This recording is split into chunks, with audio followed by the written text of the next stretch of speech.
Hey guys, so one of the vehicles in my fleet that I haven't mentioned on this channel is my daily driver. I have a 2022 Honda Accord. This is a 10th gen Honda Accord 2-liter turbo, 10-speed automatic transmission. It's been a great car. I've got about 100,000 miles on this car now. I bought it new in 22. Only new car I've ever bought, and I tell you pretty well now it'll be the only new car I ever buy. Used market is a way better value. But in 22, if you remember what was happening then, used car market was insane. And I bought this car for about $1,000, $1,500 more than what I would have bought a used model with 30,000 miles on it. So I went ahead and bought new. At 100,000 miles, we've got some service it needs to do, so we're going to take care of some of that today. First thing I'm going to take a look at is spark plugs. I've never changed plugs in this car. I've never changed plugs in this motor, but listen, by and large, it's pretty simple across the board in most stuff. I know some of you guys out there calling me out right now because it's not simple in some stuff, but yeah, we're going to give this a go, and we'll pop the hood and see what things look like. I'm going to go ahead and open the hood on this guy now. I don't know if I can do this with one hand or not. Oh, look at that. All right, so let's see. Maybe set this up. Sorry, I'm twisting and turning you all over the place. Let me get this hood prop up. Correction on that. I'm going to fight the hood prop for 20 minutes while you laugh at me, and then figure out where it actually goes. I assume all we're going to have to do is peel this engine cover off and probably unplug the coils, pull the coils out, and pull the plugs out. Again, 22 Accord with 100,000 miles on it. This thing should still be pretty easy to work on. But hey, we'll see how it goes. As far as the tools I think I'm going to be using for this job, I've got a that's about a 9 or 10 inch 3/8 drive extension, 3/8 drive ratchet, a 14 millimeter socket deep well, 3-inch extension, a 10 millimeter socket, spark plug gap tool. No!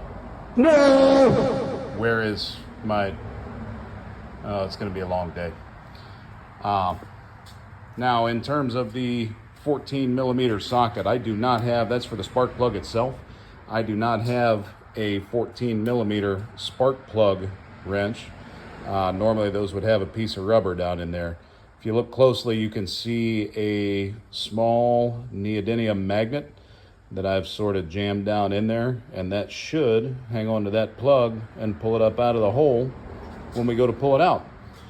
I say should because I haven't tried it yet, but we'll see. As far as removing this cover, most of the time these just sort of pop off. Sometimes you got to pull this fill cap, and I'm gonna hope, yeah, there's some progress. Look at that. Okay, and that's just a dust cover. Now I may go through and wipe that down with some cleaner before all's said and done. Very next thing I'm going to do is go ahead and put this oil cap back on. We'll clean that out a little bit too. That's a little dirty there. But I'm going to put that back on because the kind of genius I am, I may very well drop something in there. Looks like there's another cover here that needs to come off. That appears to be held on by 1, 2, 3, 4 fasteners. I get that all on camera. 1, 2, 3, and 4. Those should be 10 millimeter, but it looks like I'm going to need to find a 10 millimeter deep well for these guys, so bear with me just a second. All right, so we have our 10 millimeter deep well. I'm going to go ahead and set that down for just a second, and well, let's go ahead and grab it. Really? This one's back.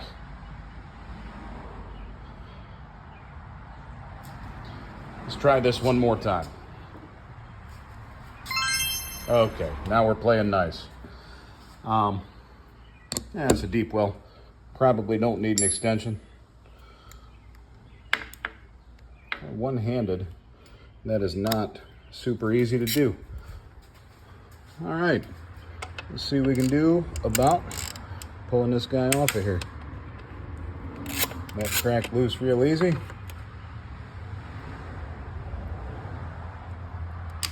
That cracked loose real easy. That cracked loose real easy. Oh, this one probably didn't need to. Hey, genius, why didn't you tell me I was taking one off I didn't have to? Okay, this guy, that cracked loose real easy. Now this, folks, is what I was talking about when I said easy to work on. Not easy to work on 1975 small block Ford. Easy to work on like, hey, not everything is rusted all to hell.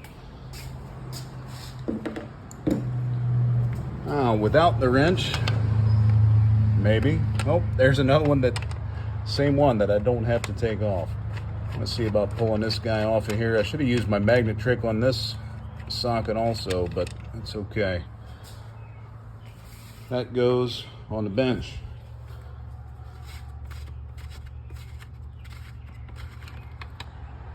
Ooh, that's a fancy one. Spin this guy out.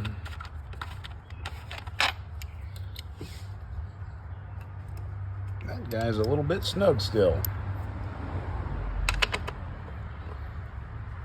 All right. Put the ratchet back on you. I thought I loosened that up. Apparently I did not.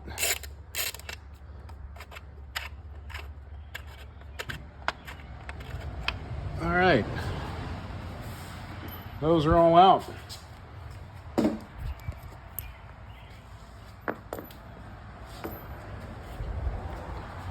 Now, a lot of times I'll take pictures of where those things go, but turns out I'm taking a video now, so I can reference that again if I need to. We definitely have some dust down in there. I might get the old shop vac out, sweep that out real quick before I go pulling those plugs. I don't want to drop anything down in the engine. Again, another plastic cover piece that will probably take a minute and shine that up before we put it back together.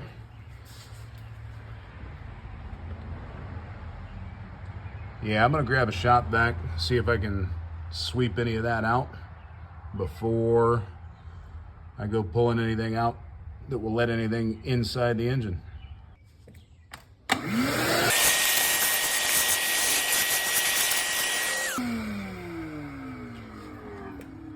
Well, I guess the good news is there wasn't really anything loose enough there to be swept up. If it's not loose enough to be swept up, it's not loose enough to fall anywhere, I think. So next thing we're gonna do is try to unplug one of these coil packs here. I think, yeah, just press down and pull back and she pops right off there. Now, in true shade tree dummy fashion, I'm gonna do these one at a time. I have no interest in risking getting these mixed up, although I think they're short enough that I'd have to be pretty dumb to get them mixed up. But nonetheless, we're gonna do them one at a time.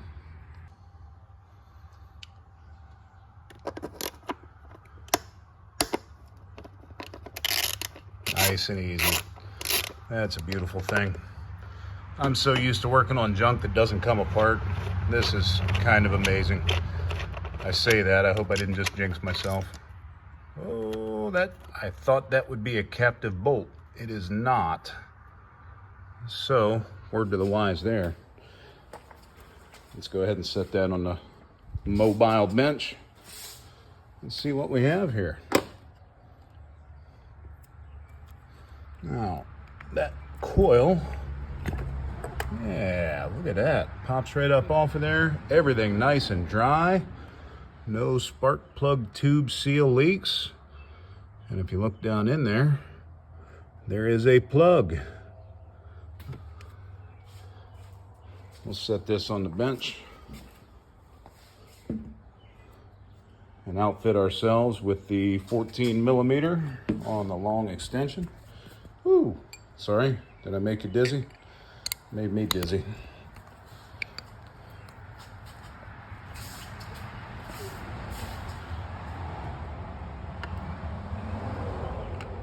Just enough room to get in there.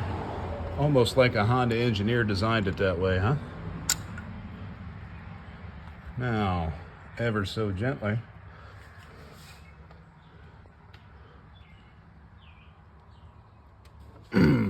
Ooh, it's gonna be a little more stout than I thought. I don't know how I can set you up here. Let me break this free and I'll start again. Okay, we got it broke free.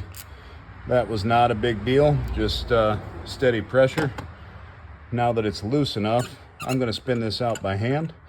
I've seen guys put a powered tool on here, but listen, I am just dumb enough to screw that up in some way. And again, this is my daily driver. I put a lot of miles on this car. I do not have any interest in screwing this guy up. Now we'll take a look at this plug. Focus. All things considered, really doesn't look too bad. Definitely due to be changed. Not going to argue that. But again, all things considered, doesn't look too terrible. These should be, and they are, so factory original, NGK. I don't know if you can make that out on the plug, but these are a laser iridium from the factory. Now what I'll be replacing them with is not going to be those. What I'll be replacing them with will be these auto lights. The NGK laser iridium are not in stock for me locally. The auto light iridium ultra, these are supposedly a laser welded iridium plug, have essentially the same spec, and they are in stock locally. And as an added bonus, they are about half the price of the NGKs. So I figure worst case scenario, if I have to change them twice as often, we may revisit this in another 50,000 miles. I'm okay with that. But yeah, we'll take a look at these as far as the gap goes, make sure that's set properly, and get these things put in. All right, so for some people, this tends to be a little bit of a controversial issue. I've done it this way for everything I've ever set gap on, and it's never been a problem for me. First, I'm going to take a look at the old plug. The wisdom of the internet says that these plugs should be gapped between 27 and 31 thou. Anyone in the know knows what this is. It's a spark plug gap tool. It's graduated. I don't know if I can focus in enough. For those of you that don't know, it's graduated all the way around this perimeter here. And if you can see well enough, the farther you go around, the thicker or thinner it gets, depending on which way you spin it. I'm going to take a look at this old plug just for my curiosity's sake. You're basically just inserting a thinner part in between the two electrodes on the spark plug, and spin this around to where it just touches. We'll take a look at the top. Again, factory spec is 27 to 31 thou, and this is sitting right about 28, maybe 29 thou. So about where you would expect it to be. This one off camera I've already gapped, but for the sake of showing you, we'll check that, and we're sitting right at, will it focus? That's right about 27 thou. It was a little bit wide out of the box. I'm okay with that. What I do, and this is the controversial part, it's a little bit wide. I'll just take it over and give it a little tap, tap, tap until it comes into spec. Gently. You don't want to break the plug. You don't want to crack the ceramic. You certainly don't want to break off this outer electrode. and I'll double check just because I tend to make mistakes sometimes. 27 thou. Let's go ahead and put a plug in. All right, we're going to talk a quick second about something I don't normally do, but I've decided to do on this again because, well, it's got to be right. So, got my spark plug gapped, right? Got it loaded up in this tool here with the magnet, so it's not going to come out. I can drop it down into place, thread it in by hand. Normally, I don't torque my spark plugs. Normally, I give it about 1/4 of an ugga-dugga and call it good. You'll see here my super handy dandy Harbor Freight 1/4 inch drive torque wrench. This will be the first time I've ever used it, so that'll be fun too. But I'm going to go ahead and torque these. Again, the wisdom of the internet says 16 foot-pounds, which if I did the conversion right is about 192 inch-pounds, I think. Well, if I'm wrong, if I'm real wrong, we're going to find out the hard way here real soon. But I'm going to go ahead and torque these just because I think it's probably the right thing to do. But this, in theory, I'll be able to drop in there one-handed, again, because I got handy-dandy magnet. It's not going to fall. It's not going to go anywhere it shouldn't. So we'll get that right down in the hole. And again, listen, I'm not a tech. I don't do this for a living. I put spark plugs in by hand. I'm not going to use a power tool on that because as soon as I do, I'm going to screw something up in the head, and a simple routine maintenance job turns into a major headache. Now that's just finger tight. I'll pull this up out and I'm going to check to make sure that I didn't lose that magnet. I'm certain I didn't, but I'm fairly certain I didn't. Nope, I see it. There we go. It's in there. Okay. And now I'm going to grab this torque wrench and use it for the first time ever.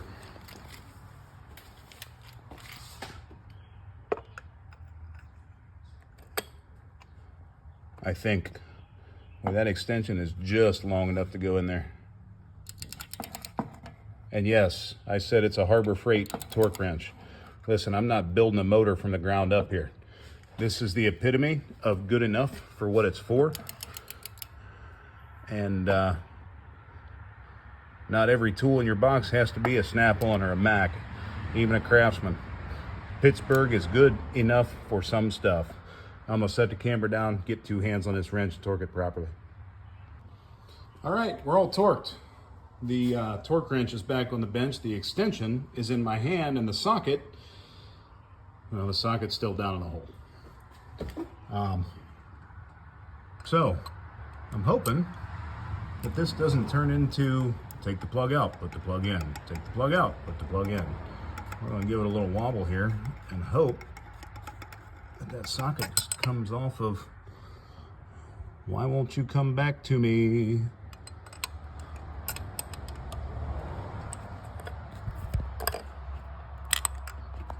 All right, you see this is a wobble extension.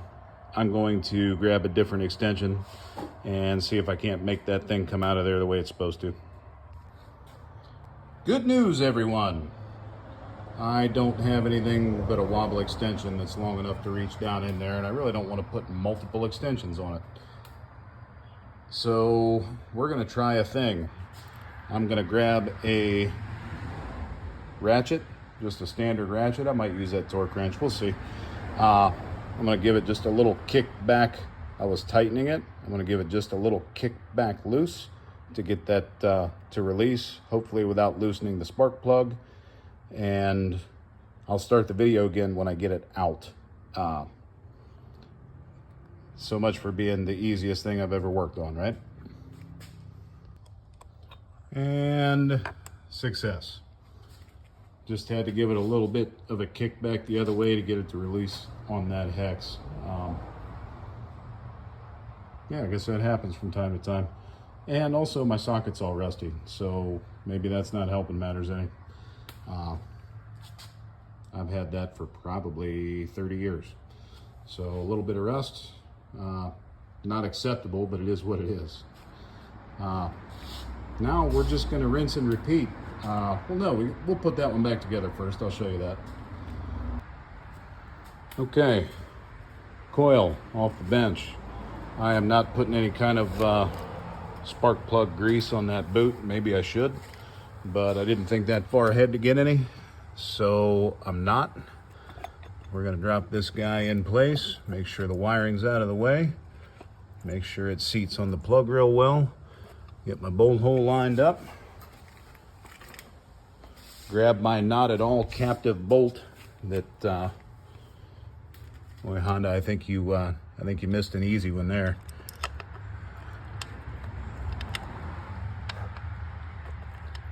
And again, we'll get this guy started by hand just to make sure that I'm not cross-threaded or anything silly. That's started in place. Grab my 10 millimeter, provided I can find it. 10 millimeter, it was there all along.